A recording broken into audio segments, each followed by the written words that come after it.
오늘 우리에게 주신 하나님의 말씀 보겠습니다. 사도행전입니다. 신약성경 사도행전 15장 36절에서 41절에 있는 말씀입니다. 신약성경 사도행전 15장 36절로 41절에 있는 말씀, 저와 여러분이 한 절씩 교독하도록 하겠습니다. 며칠 후에 바울이 바나바더러 말하되 우리가 주의 말씀을 전한 각성으로 다시 가서 형제들이 어떠한가 방문하자 하고, 바나바는 마가라는 요한도 데리고 가고자 하나 바울은 밤빌리아에서 자기들을 떠나 함께 일하러 가지 아니한 자를 데리고 가는 것이 옳지 않다 하여 서로 힘이 다투어 피차 갈라서니, 바나바는 마가를 데리고 배 타고 구브로로 가고, 바울은 실라를 택한 후에 형제들에게 주의 은혜의 부탁함을 받고 떠나 수리아와 길리아로 다니며 교회들을 견고하게 하니라. 아멘.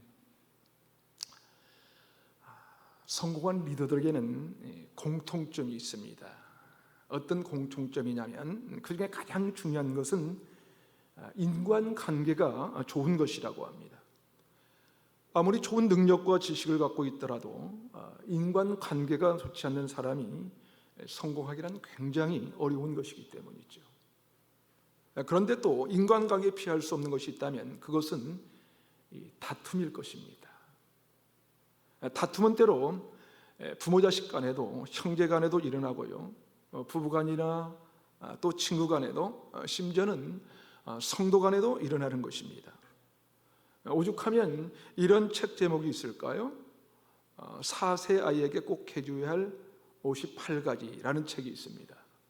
자, 그 책의 부제를 보면 아이와의 주도권 싸움에서 승리하라, 4살짜리 아이와의 싸움에서 승리하라는 거예요.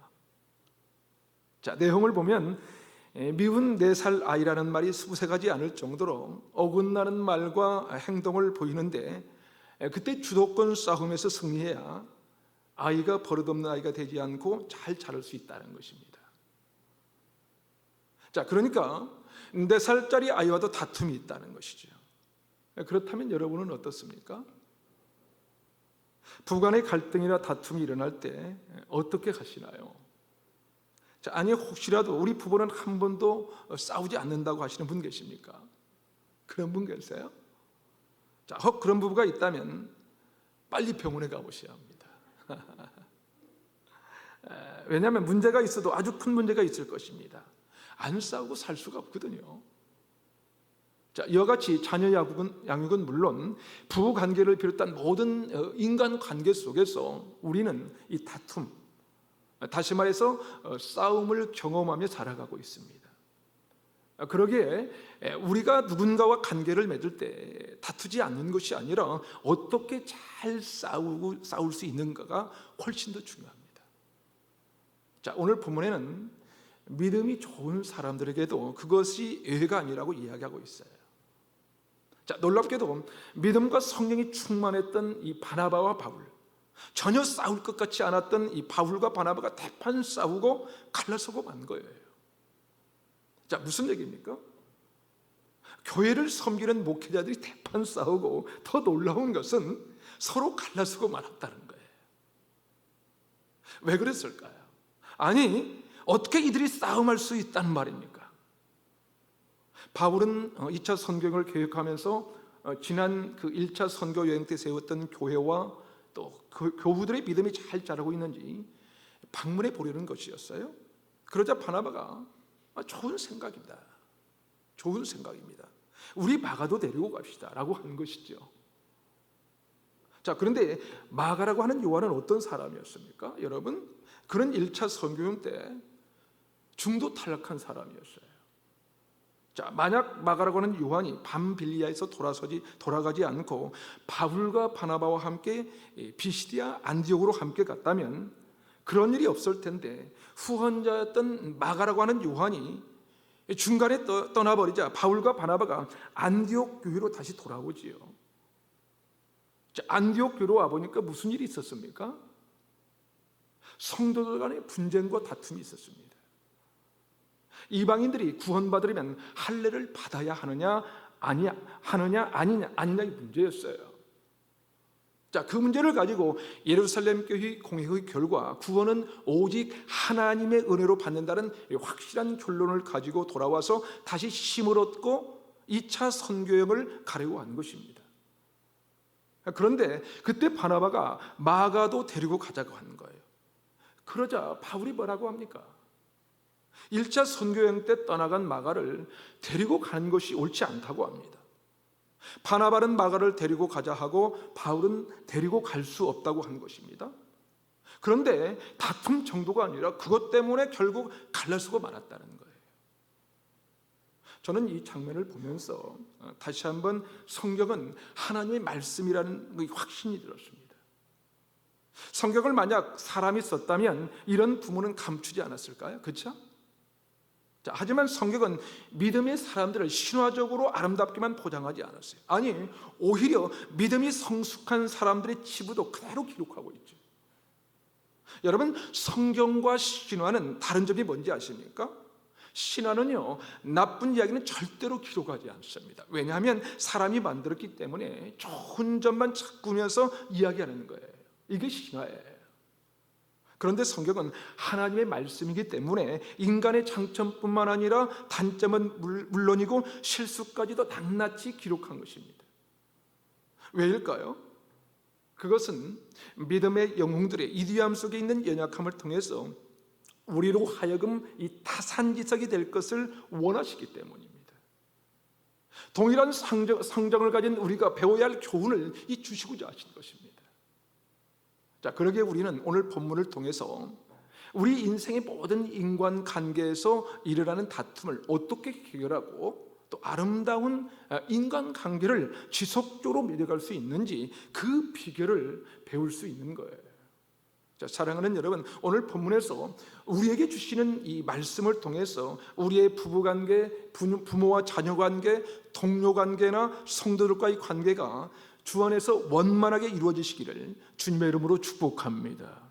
자, 그렇다면 우리가 어떻게 갈등이 있고 다툼이 있을 때 그것을 극복하고 좋은 관계를 유지해 갈 수 있을까요? 첫 번째 비결은 서로 다른 관점의 차이를 인정해야 합니다. 여러분, 부부간에 이혼할 때 이혼의 사유 이유가 무엇인지 아십니까? 성격 차이라고 하죠. 사실 성격 차이가 이혼의 사유가 한다면 함께 살 부부가 과연 몇이 될까요? 대부분의 부부들은 달라도 너무나도 다르지 않습니까? 그리고 그것은 너무나도 자연스러운 거예요. 사람은 누구나 다 나름대로의 이 관점이 있고 하나님께서 각자마다 다 다른 모습으로 만드셨거든요. 자, 나름대로 관점이 있다는 것은 어떤 이 사건이나 문제를 바라볼 때 서로 다른 의견을 가질 수밖에 없다는 사실이에요. 그런데 우리는 믿음이 성숙한 사람, 좋은 가정, 좋은 교회는 서로 다른 의견이 없이 일치된 이 의견을 갖고 있어야 한다고 생각합니다. 아닙니다. 찰스 스윈들은 그의 책 사도행전에서 이렇게 말합니다. 모든 문제에 모든 사람의 의견이 일치되기를 바라는 것은 잘못된 생각이다. 무슨 말입니까? 생각이 다 같을 수는 없다는 거예요. 그 사람이 믿음이 좋다고 할지라도 생각이 다 똑같을 수는 없다는 거예요. 그 대표적인 사례가 바로 오늘 본문에 나오는 바울과 바나바입니다. 여러분, 바나바와 바울이 어떤 사람들입니까? 사도행전 11장 24절에 보니까 바나바가 어떤 사람이냐면요, 바나바는 착한 사람이요 성령과 믿음이 충만한 사람이라 이에 큰 무리가 주께 더해지더라. 자, 바나바가 어떤 사람이라고요? 바나바는 착한 사람이다 그랬어요. 착한 사람이라. 게다가 성령과 믿음이 어떻다? 충만한 사람이라는 거예요. 법 없이도 살 수 있는 사람, 모든 성도들에게 본이 되는 사람이었어요. 그렇다면 바울은 또 어떤 사람입니까? 바울 역시 성령과 은혜가 충만한 사람입니다. 1차 선교 여행 때 보여줬던 그의 아름다운 헌신을 우리 모두가 기억하지 않습니까? 바울이 1차 선교 여행 때 썼던 성경이 갈라디아서인데요, 갈라디아서 2장 20절 상반절을 보면 이렇게 기록합니다. 내가 그리스도와 함께 십자가에 못 박혔나니 그런즉 이제는 내가 사는 것이 아니요 오직 내 안에 그리스도께서 사시는 것이라. 자, 이 말씀은 1차 선교여행을 마칠 때의 바울의 심정이에요. 바울의 마음입니다.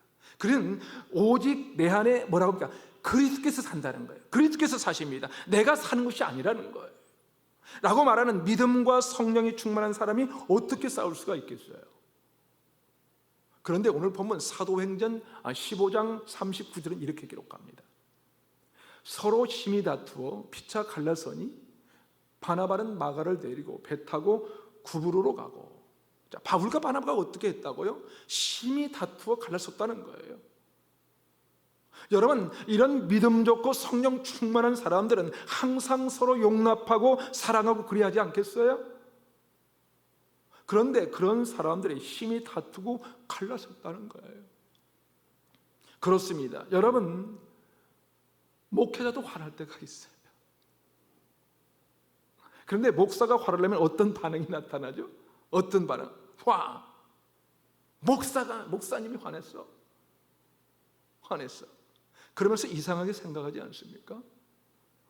자, 사실 이렇게 수준 높은 사람들도 그러는데, 자, 이 본문을 보면서 참 위로가 되더라고요. 여러분, 이 훌륭한 분들이 왜 이렇게 싸웠죠? 왜 싸웠습니까? 서로 바라보는 관점이 달랐기 때문이에요. 관점이. 바울은 이를 우선시했던 것 같고 바나바는 사람을 더 중요했던 것 같습니다. 그렇다고 해서 바울이 사람을 무시하는 그런 사람입니까? 아니죠. 그렇다면 바나바는 일이 어떻게 되든 상관없는 사람입니까? 아닙니다. 둘이 서로 관점이 다른 거예요. 관점이 다릅니다. 서로 다른 관점을 가지고 서로 자기 주장만 한 거예요. 여러분, 어떤 의견이 옳은 것입니까? 어떤 것이 옳은 겁니까, 여러분? 어떤 게?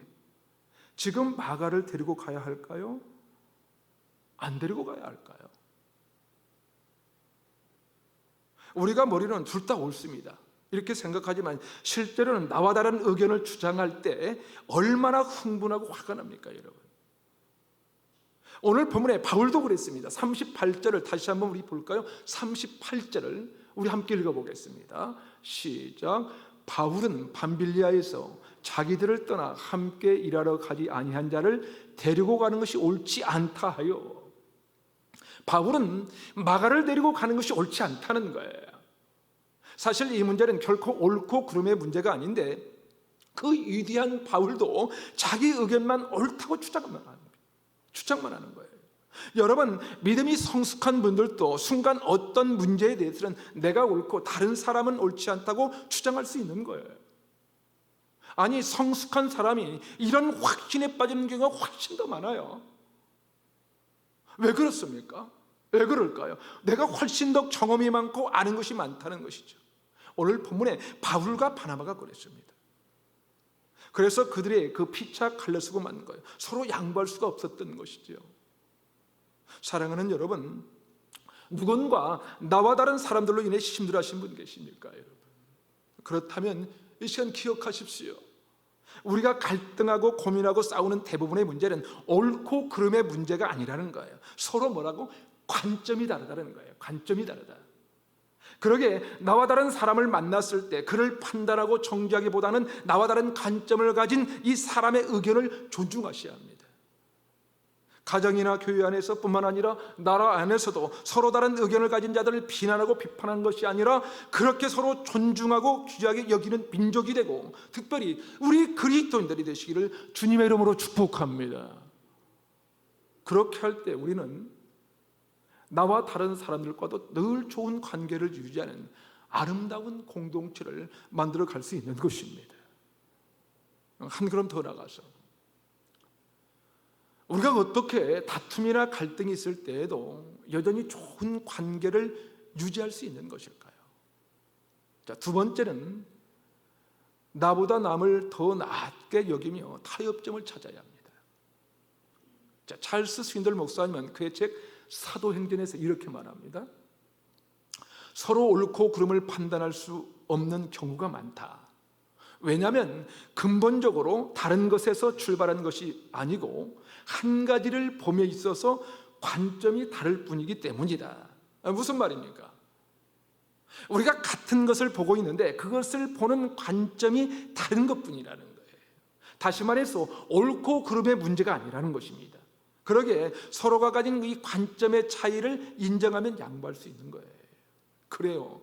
집사님 뜻대로 하세요. 여보, 당신이 하고 싶은 대로 해. 이렇게 말하면 참 쉬운데 왜 우리는 여전히 자기 주장만 하면서 내 주장이 관철되지 않는다고 화를 내거나 갈라서야 되겠다고 할까요? 왜 그럴까요? 부간에도 그래요. 당신 그따위 할 거면 갈라서, 이런 사람이 있어요.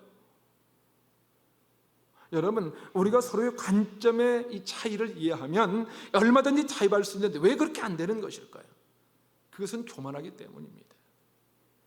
38절 우리 다시 한번 읽어보겠습니다. 38절 시작. 바울은 밤빌리아에서 자기들을 떠나 함께 일하러 가지 아니한 자를 데리고 가는 것이 옳지 않다 하여. 여기서 옳지 않다의 헬라의 원어는 엑슈메라는 단어를 사용합니다. 자, 엑슈메라는 단어는 시제가 반복을 나타내는 미완료 과거형 시제입니다. 자, 다시 말해서 바울이 그가 옳지 않다라는 것을 한번 얘기하고 끝나는 것이 아니라는 거예요. 끝나는 것이 아니라 아주 강하게 계속 반복해서 내 뜻만이 옳다고 강조했다는 거예요. 왜 그랬을까요? 어쩌면 바나바도 똑같이 마가를 데리고 가는 것이 옳다고 반복해서 말했기 때문일 것입니다. 그래서 심한 논쟁이 붙었고 그 논쟁으로 인해서 타협점을 찾지 못해 결국 서로가 갈라지게 만드는 지경까지 가게 된 것입니다. 무슨 말입니까? 상대방이 나보다 더 나았다는 것을 인정하지 못했다는 거예요. 그렇습니다. 서로가 가진 관점의 차이를 인정하지 않고 저 사람이 나보다 더 나았다는 것을 인정하지 못하면 양보할 수도 없고 타협할 수도 없는 것입니다. 서로 자기 주장만 하고 다투게 되는 것이죠. 그러기에 여러분, 중요한 것은 서로 다른 관점의 차이를 우리가 인정해야 된다는 거예요. 사랑하는 여러분, 저는 자다가도 생각해 보면 그렇습니다. 루야교회가 세워지고 그동안 사실 얼마나 힘들었습니까? 그렇죠? 다른 것이 아니라 코로나는 점점 더 더해지죠. 심해지죠. 사회는 점점 더 교회를 타부시게까지 하는 상황이 되어버렸습니다. 그런 중에도 우리가 어떻게 이렇게 예배드리고 여기까지 올 수 있었던 것은 섬겨주시는 여러분이 부족한 저를 조금 더 낫게 여겨주셔서 함께 해주시고 잘 따라주시기 때문이라고 합니다. 너무 감사해요. 그래서 어쩌면 그런 여러분이 저보다 훨씬 더 성숙한 분일로 믿습니다. 사랑하는 여러분, 누군가의 다툼이 일어나고 갈등에 빠졌을 때 기억하십시오. 나보다 남을 더 낮게 여기십시오. 그런 겸손한 마음을 통해서 여러분의 가정과 일터 그리고 교우 관계에서 늘 좋은 관계가 유지되시기를 주님의 이름으로 축복합니다.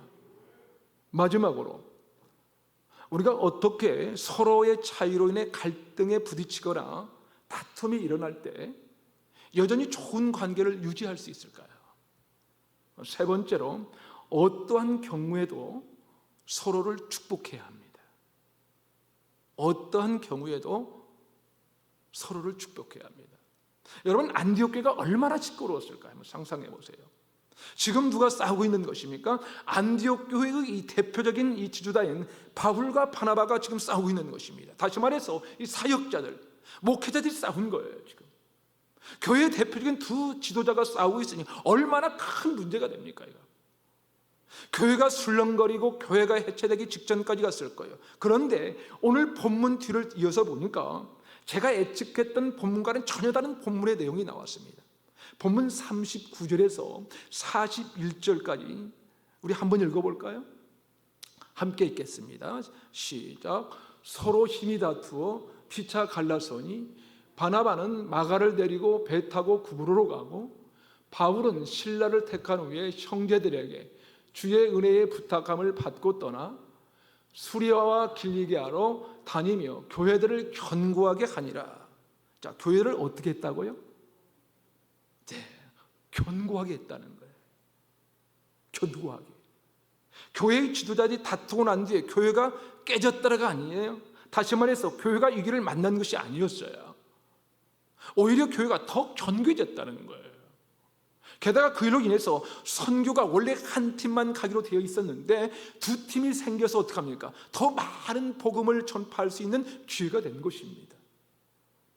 원래 바나바와 바울이 한 팀으로 가기로 했는데 바나바는 마고와 함께 구브로로 가고 바울은 예루살렘 교회에 리더했던 실라와 함께 수리아와 길리아로 떠난 것입니다. 제가 이 본문을 보면서 한 가지 중요한 교훈을 깨닫게 되었어요. 그게 뭐냐면 인간은 실수를 해도 하나님은 그 실수와 약점을 통해서도 하나님의 목적을 이루어 간다는 거예요. 자, 그런 상황 속에서 이런 아름다운 결실을 맺을 수 있었던 것은 하나님께서 우리의 실수까지도 우리의 연약함까지도 바꾸셔서 풍성한 열매를 맺게 하시는 그런 분이라는 거예요. 바로 그 은혜가 저와 여러분의 가정과 우리 루야교를 비롯한 한국교회 임하기를 간절히 바랍니다. 그렇습니다. 저와 여러분 연약해서 실수도 하고 약점도 드러나지만 우리 하나님은 그 연약함과 실수까지도 은혜로 사용해 주신다는 거예요. 여러분, 나중에 바울과 바나바도 이 사실을 깨닫게 되지 않았을까요? 그렇죠? 아마 시간이 흐르면서 자신의 관점만 옳다고 생각했던 것들을 후회하기 시작했을 거예요. 내가 좀 더 겸손할 거, 왜 그랬나 하는 후회가 밀려왔을 것입니다. 왜요? 사람이 떠나보면 알잖아요. 그렇죠? 사람이 떠나보면 알아요. 다툴 때는 그 사람 때문에 힘들어서 저 사람만 없으면 참 좋겠다 생각했는데 막상 그 사람과 헤어지고 나면 그때서야 그 사람이 얼마나 소중한 사람인지를 깨닫게 되는 거예요.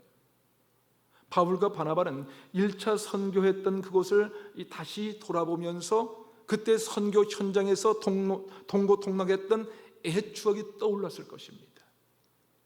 바울은 자신이 풍토병에 걸려 힘들었을 때 이 바나바가 밤낮 자지 않고 돌봐줬던 것을 기억하면서 바나바가 얼마나 소중한 존재였는지, 얼마나 필요했던 존재인지를 절실하게 깨달았을 거예요.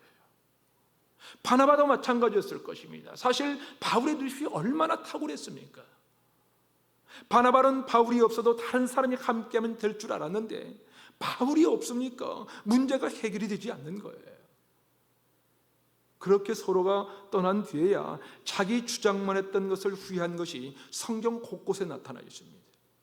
디모데후서 4장 11절을 보면 바울이 이렇게 얘기합니다. 누가만 나와 함께 있느니라. 내가 올 때에 마가를 데리고 오라. 그가 나의 일에 유익하니라. 바울은 누가 자신의 일에 유익하다고 합니까? 누가? 마가가. 마가는 절대로 데려갈 수 없습니다. 그 사람과는 함께 갈 수 없어요 라고 했던 바울이 마가가 유익하니 그를 데려오라고 한 거예요. 그렇다면 이런 상황이 충분히 가능하지 않을까요? 여러분 이 바울과 바나바 그들은 다시 만나 화해하면서 마가를 받아들였다. 그리고 서로를 축복했다. 그렇습니다. 그들은 교만에 빠져 자신의 입장만 내세우며 갈라서는 실수를 저지르고 말았지만 떠나 있으면서 돌이켰습니다. 아니, 그들은 서로 그 누구와도 바꿀 수 없는 이 소중한 존재라는 것, 자신이 그 목숨 걸고 사랑하는 믿음의 가족이라는 것을 깨달았을 거예요. 또한 그들은 서로 다른 의견으로 비록 갈라서기는 했지만 서로를 비난하고 원망하면서 갈라진 것이 아니었어요. 그들은 서로를 축복하면서 헤어졌던 것입니다. 그러니 다시 만날 수 있었던 거예요. 여러분, 원수처럼 헤어지지 마십시오. 절대로 원수처럼 헤어지지 마십시오. 다시 만날 수 있습니다. 원수처럼 헤어지면 마음의 상처가 회복이 안 되기 때문에 다시 만날 수가 없어요, 여러분. 그러나 이들은 헤어지는 순간에도 서로를 어떻게 했다? 축복했기 때문에 교회가 더욱 견고해질 수가 있었을 뿐만 아니라 오히려 어떻게 합니까? 선교팀이 배가가 되어서 복음이 확장되어가는 역사가 있었습니다. 사랑하는 여러분, 우리 기억합시다. 누군가에 너무나 힘들어서 또는 주의 일을 하다가 입장 차이로 인해서 갈라진 적이 있으니까 혹시라도 저 사람만 없으면 좋겠다, 저 사람 때문에 교회 일하기가 너무나 힘들다라고 생각하는 분이 계시다면 기억하시기 바랍니다. 그 사람을 언젠가는 다시 만날 수 있다는 사실이에요. 우리 아니 천국에서 반드시 다시 만나 영원히 함께 살 것이기 때문이에요. 왜요? 그도 하나님이 사랑하는 하나님의 사람이기 때문에 그렇습니다. 그러게 천국에서 다시 만날 때 민망해지지 않도록, 천국에서 다시 만날 때 후회하지 않기를 원하신다면, 만약 우리의 연약함 때문에 서로 다른 길을 갈 수밖에 없을지라도 서로를 마음껏 축복해야 합니다. 마음껏. 이것이 우리와 다른 사람들 혹은 나를 힘들게 하는 사람들과도 지속적으로 좋은 관계를 유지하는 그리스도인의 생활 방식이에요. 저는 이 말씀을 준비하면서 내 주변에 있는 소중한 사람들을 생각해 봤어요. 혹시라도 내 주변의 사람들이 혹 나의 강한 주장 때문에 마음이 아프고 상처가 되지는 않았을까 생각이 든 것입니다. 그때 내가 좀 더 겸손하게 그가 나보다 나은 것을 인정해야 했는데, 그리고 내 주장을 양보할 수 있어야 했는데, 가깝게는 제 아내나 아들에게, 그리고 저와 동역하는 많은 분들에게, 사실은 제 마음은 그런 의도가 아니었지만 본질이 아닌 사소한 것들에 내 주장을 하고 화가 치밀었던 것을 기억하면서 관계를 어렵게 하고 마음의 상처를 주었던 것을 회개했습니다. 그러면서 떠오른 찬양곡이 있었는데요, 이 한웅재 목사님의 이 소원이라는 곡이에요. 그 찬양의 가사는 이런 내용입니다. 삶의 작은 일에도 그 마음을 알기 원하네. 그 좁은 길로 가기 원해. 나의 작음을 알고 그분의 크심을 알며 소망, 그 기쁜 길로 가기 원하네. 저 높이 솟은 산이 되기보다 여기 오름직한 동산이 되길, 내가 아는 길만 비추기보다는 누군가의 길을 비춰준다면, 내가 노래하듯이 또 내가 얘기를 하듯이 살 길, 난 그렇게 죽기 원하네. 삶의 한 절이라도 그분을 닮기 원하네. 사랑, 그 높은 길로 가기 원하네. 사랑하는 여러분, 우리가 온전할 때가 아니라 우리가 죄인 되었을 때 주님은 우리에게 생명 주시고 다음면 사랑을 주셨습니다. 그 사랑을 우리가 받은 자들 아닙니까? 그러므로 거저받은 주님의 그 사랑으로, 사랑 깊은 배려와 섬김, 그 겸손으로 누군가에게 빛을 비춰주는 그런 아름다운 저와 여러분의 인생이 되었으면 좋겠습니다. 그러면 우리가 사람들이 알아주는 그런 업적은 이루지 못한다 할지라도 나와 함께 길을 걷는 나의 배우자, 그리고 우리의 자녀들, 나와 함께하는 나의 동료들, 그리고 영원히 함께할 우리의 교우들이 얼마나 행복하게 이 길을 함께 걸어갈 수 있겠습니까? 사랑하는 여러분, 이 찬양의 가사가 저와 여러분의 소원이 되고 믿음의 고백이 되시기를 주님의 이름으로 축원합니다. 우리 함께 기도하겠습니다.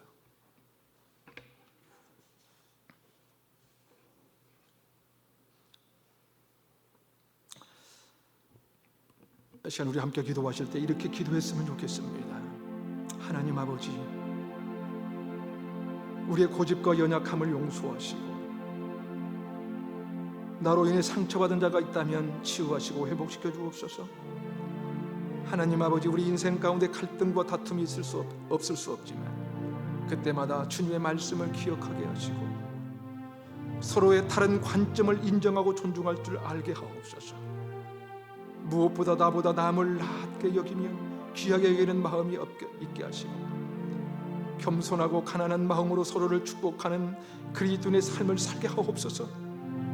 우리 루야교를 비롯한 한국교회가 그렇게 변화될 수 있도록 우리를, 아니 먼저 나를 변화시켜 주시옵소서. 이 나라 이 민족 가운데 서로 다른 관점을 존중하고 귀하게 여길 줄 아는 국민성이 일어나게 하시고 우리를 모든 억압과 압제에서 자유케 하신 하나님의 은혜를 다시 한번 회복하도록 우리를 고치시고 새롭게 하옵소서. 이 나라 이 민족을 다시 한번 살려주시옵소서. 한국교회를 다시 한번 일으켜 주시옵소서. 우리 주님의 이름을 한번 부른 다음에 다 같이 한번 주신 말씀 생각하면서 통성으로 한번 기도합니다.